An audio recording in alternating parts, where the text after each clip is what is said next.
Verset 29.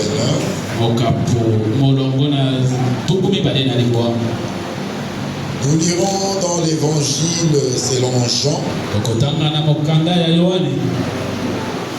chapitre 4, du 1er au 30e verset. Nous lirons aussi dans le livre des Actes des Apôtres,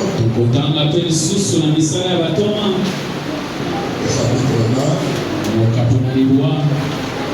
du 12e au 15e verset. Nous reviendrons encore dans la deuxième épître de Paul aux Corinthiens. Cette fois-là au chapitre 1, le 20e verset. Et nous terminerons avec le premier livre de Samuel, chapitre 9, verset 14 à 17.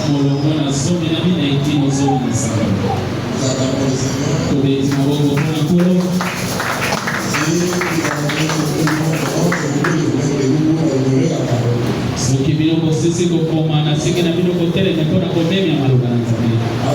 Amen. Merci pour ton obéissance. 2 Corinthiens chapitre 2, verset 14 et 15. Nous disons en puissance du Seigneur Jésus. Grâce soit rendue à Dieu, qui nous fait toujours triompher en Christ et qui répand par nous en tout lieu l'odeur de sa connaissance. Nous sommes en effet pour Dieu la bonne odeur de Christ parmi ceux qui sont sauvés et parmi ceux qui périssent. Nous acclamons cette merveilleuse parole. Nous allons dans l'Ancien Testament, dans le livre du prophète Zacharie, chapitre 3, nous lisons du 1er au 8e verset. Nous lisons au nom puissant du Seigneur Jésus-Christ. Il me fit voir Josué, le souverain sacrificateur, debout devant l'ange de l'Éternel, et Satan qui se tenait à sa droite pour l'accuser. L'Éternel dit à Satan, que l'Éternel te réprime, Satan. Que l'Éternel te réprime, lui qui a choisi Jérusalem. N'est-ce pas là un tison arraché du feu? Or Josué était couvert de vêtements sales, et il se tenait debout devant l'ange.